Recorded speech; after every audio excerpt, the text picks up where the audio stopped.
వారు ఉన్నారా? ఉన్నారు. అయితే ఏ యేసు ప్రభువుని ఆరాధిస్తున్నాం? మేము కొంతమంది ఏం చెప్తారంటే మేము సిలువ వేయబడిన యేసు ప్రభువుని ఆరాధిస్తున్నాం అంటున్నారు. మరి కొంతమంది పునరుద్ధానుడైనటువంటి యేసు ప్రభువుని ఆరాధిస్తున్నాం అంటున్నారు. మరి కొంతమంది లేదు సువార్త ప్రకటించినటువంటి యేసు ప్రభువుని ఆరాధిస్తాం అంటున్నారు. ఏది కరెక్ట్? అన్ని కరెక్టా? లేకపోతే సిలువ వేయబడినటువంటి యేసు ప్రభువుని ఆరాధించడం కరెక్టా? పునరుద్ధానుడైనటువంటి యేసు ప్రభువుని ఆరాధించడం కరెక్టా? సువార్త చెప్పినటువంటి యేసు ప్రభువుని ఆరాధించడం కరెక్టా అనే విషయాలు మనం పరిగణనకు తీసుకోవాలి. పరిగణనకు తీసుకున్నప్పుడు మాత్రమే మన ఆధ్యాత్మిక జీవితము వెలుగులోనికి, అలాగే మనం ప్రకాశించేదానికి అవకాశాలు ఆ వాక్యమే, శరీరధారిగా వచ్చినటువంటి ఆ వాక్యమే మనల్ని పరిగణనకు తీసుకొస్తుంది. ఇప్పుడు ఏ దేవుణ్ణి లేకపోతే ఏ యేసు ప్రభువుని ఆరాధించాలనుకుంటున్నారు మీరు? చెప్పండి చూద్దాం. మేము ముగ్గురు ఆరాధిస్తాము అని అంటారా? లేకపోతే లేదండి నేను వచ్చేవాడిని ఆరాధిస్తాను, రేపు వస్తాడు ఒక ఆయన కోసం ఆరాధిస్తాను, ఆయనైతే నా ప్రార్థనలు నేను ఆయన ప్రకారంగా జీవిస్తే నేను ఆయనతో కూడా ఎత్తపడతాను అని అనుకుంటారు. ఎట్లా చేస్తారు మీరు? ఏ యేసు ప్రభువుని ఆరాధిస్తారు? ఎందుకు యేసు ప్రభు ఫస్ట్ మాటే సిలువలో మాట్లాడిన మాట మీకు బోధించడానికి ఈ మాట చెప్తున్నాను నేను. ఈ మాటలో ఉన్నటువంటి గంభీరమైన సత్యాన్ని అందరూ చెప్పినట్లుగా కాకుండా చాలా మంది రకరకాలుగా చెప్పుకుంటూ వెళ్తారు. దీని గురించి ఏం చెప్తారయ్యా? ఈ మాట చూడండి.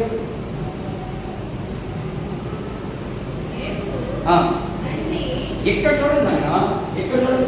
తండ్రి వీరిని క్షమించుము. నేను అక్కడ చదవమనేటప్పుడు ఇంకొక పార్ట్ ఉన్నది. ఎవరిని క్షమించమన్నాడు? ఎందుకు క్షమించమన్నాడు?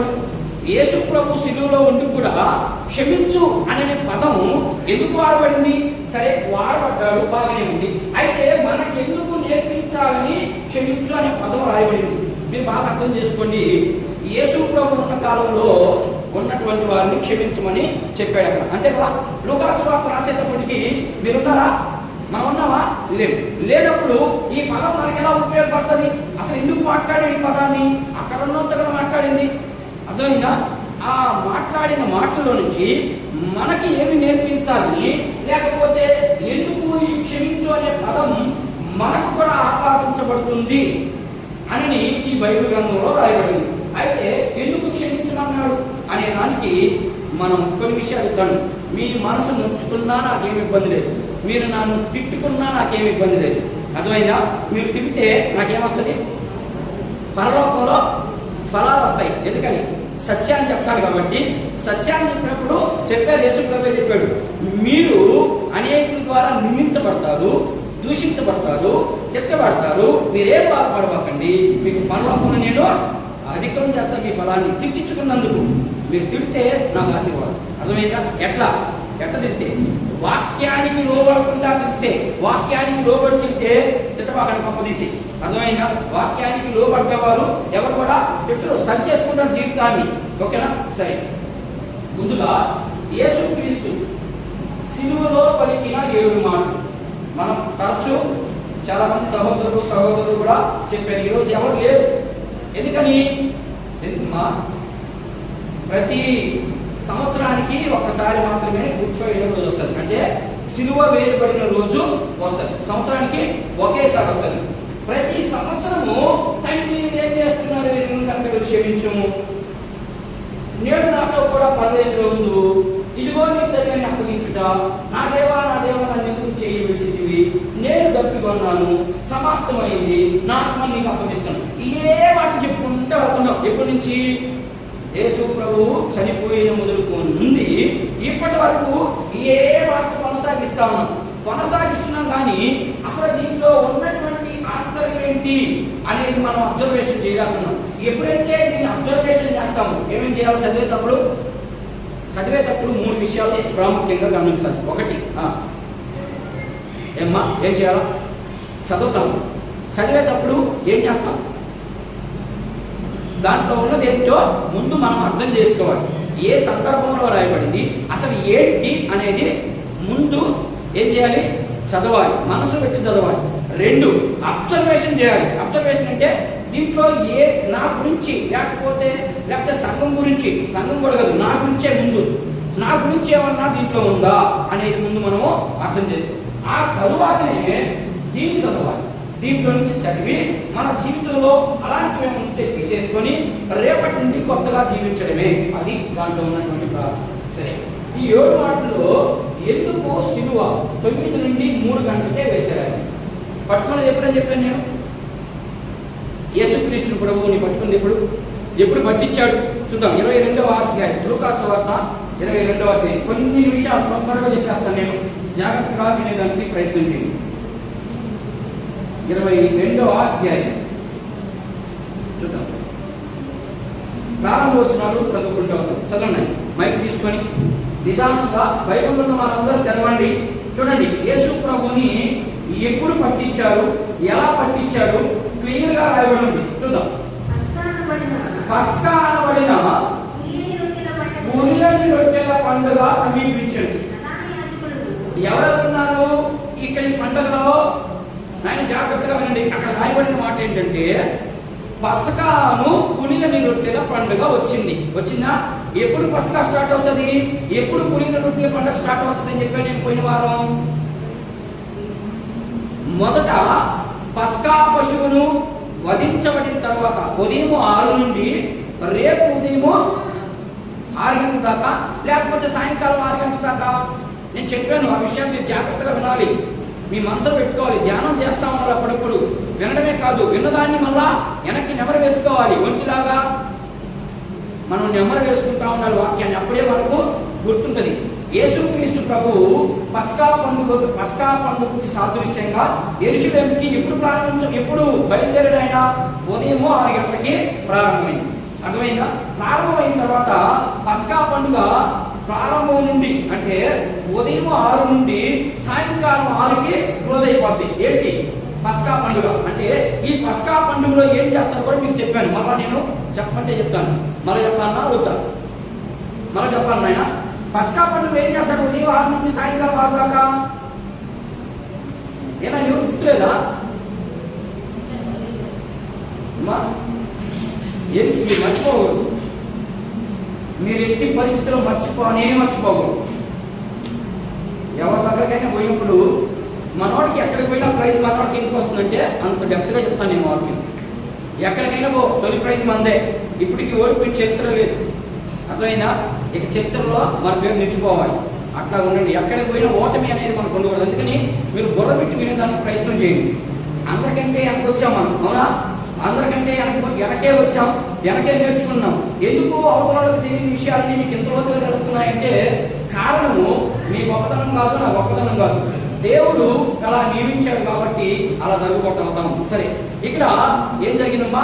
ఉదయం 6 గంటలకి వాకిట్లో కట్టబడినటువంటి గొర్రె పిల్లని తీసుకొని వచ్చి వధించి దాన్ని బాగా శుభ్రంగా కడిగి దాన్ని ఏం చేయాలా? పులుసు పెట్టకూడదు, దాన్ని రోస్ట్ చేయాలి. అంటే వేపుడు పెట్టాలి. దాన్ని వేపుడు పెట్టి సాయంకాలం 6 గంటలకల్లా తినేయాలి. ఏంటి? దేన్ని? పస్కా పశువుని, అంటే గొర్రెనో మేకనో ఏదో ఒక దాన్ని సాయంకాలం 6 గంటల తర్వాత ఇక ఉండకూడదు. అర్థమైందా? ఉంటే అది పులిసిపోద్ది. అంటే వాళ్ళకి రోజు ఇప్పుడు ఇస్రాయేలుకి ఉదయం 6 నుంచి సాయంకాలం 6 నుంచి రేపు సాయంకాలం 6 గంటలకి 24 గంటలు.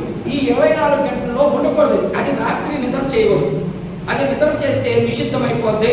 రెండోది పాపం అయిపోద్ది. అందుకని దాన్ని ఉండొద్దు అని దేవుడు సంఖ్యాకాండంలో ఇశ్రాయేలుకి చెప్పడం జరిగింది.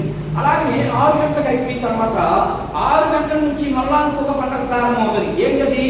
పులియని రొట్టెల పండుగ. అదే ఇక్కడ మాట్లాడిన మాట ఏంటంటే పస్కా అనబడిన పులియని రొట్టెల పండుగ సమీపించను. ప్రధాన యాజకులు, శాస్త్రులు, ప్రజలు భయపడేది కనుక ఆయన ఎలాగూ చంపుమని ఉపాయం ఎదుర్చుంది. యేసు ప్రభువును చంపాలని ఈ పండుగ నుంచే ప్రారంభమైంది వాళ్ళకి. ఎవరికి? అక్కడ ఉన్నటువంటి ప్రధాన యాజకులకి, ప్రజలందరికీ. జాగ్రత్తగా ఉండండి. ఎందుకు ఈ పదం మాట్లాడాడు? తండ్రి మీరు ఏం చేస్తున్నారు వీరు కనుక వీరిని క్షమించు అనే పదంలో ఉన్నటువంటి భావం ఏంటంటే ఇప్పుడు చూపిస్తున్నాను. ఏమనుకున్నారు అప్పుడు దాకా? హోసన్నా జయము చేయమన్నారు. ఏర్పాట్లు పెట్టుకొని మనలో తిరిగారు. మనలో ఏర్పాట్లు పెట్టుకొని ఏర్పాట్లు పెట్టుకొని హోసన్నా జయము చేయము తెచ్చాడేసి ప్రభు ఏమన్నా నాకు కనపడలేదు, మీకు కనపడలేదు. ఆచారపు క్రైస్తవులు అంటారు. ఏమంటారు? ఆచారపు క్రైస్తవు. యేసు ప్రభు వచ్చిన తర్వాత అలా మట్టలు పట్టుకొని అలా ఈదులో తిరగాలని రూల్ ఎక్కడ పెట్టలేదు. అవన్నీ ఏం చేశాడైనా కొట్టివేయబడ్డాయి. దాన్ని చేసిన ప్రయోజనం ఉండదు, అలాగని చేయకపోయినా ప్రయోజనం ఉండదు. ఏం చేయమన్నాడు ఆయన? నన్ను ఆత్మతోనూ సత్యముతోనూ ఆరాధించండి అంతే అన్నాడు. అంటే అర్థం ఏంటి? ఆత్మ చెవి గలవాడు వినుగా. ఏ వినాలి? ఆత్మ చెవి గలవాడు వినుగాక అన్నాడు.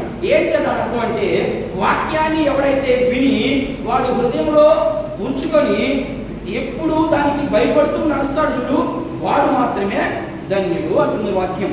సరే, నేను అక్కడికి వెళ్ళను కానీ ఇప్పుడు ప్రారంభోత్సవంలోకి వచ్చేస్తాను. ఎందుకు ఆయన చేశారంటే 6 గంటల నుంచి ఏమవుతే మళ్ళా పులిన రొట్టెల పండుగ ప్రారంభం అవుతుంది. ఆ పండుగ రోజు యేసు ప్రభువును చంపేయాలి అని అనుకున్నారు.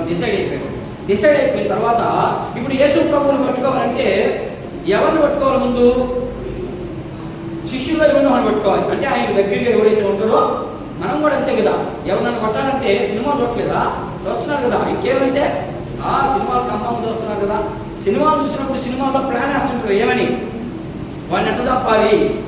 వాళ్ళలో ఎవరైనా ఉంటే వాళ్ళలోకి 7 మనిషిని పంపించి అక్కడ ఉన్నటువంటి ఇన్ఫర్మేషన్ అంతా తీసుకొని వీళ్ళు చెప్తే ప్లాన్ వేసి చంపుతారు. అలాగనే ఇప్పుడు యేసు ప్రభువును చంపాలని అంతకుముందు చాలాసార్లు ప్రయత్నం చేశారు, కానీ ఎక్కడ యేసు ప్రభు వాళ్ళకి దొరకలా. ఇప్పుడు దొరికిపోయే సమయం వచ్చేసింది. ఇప్పుడు ఇస్కరియోతు ఏదో అనుకుంటున్నాడు, నేను తప్పించి ఎవరు పట్టిడు అనుకుంటున్నాడు. లేదు, దేవుడే పట్టుబడాలని ఆల్రెడీ ఫిక్స్ అయిపోయింది. అందుకని ఇస్కరియోతు పోయాడు, పట్టాడు, డబ్బులకి మొత్తానికి లోబడి మేడిచ్చేశాడు. అయితే యేసు ప్రభుని ఎందుకు 9 గంటలకే సిలువ వేశాడు? ఇది నా ప్రశ్న.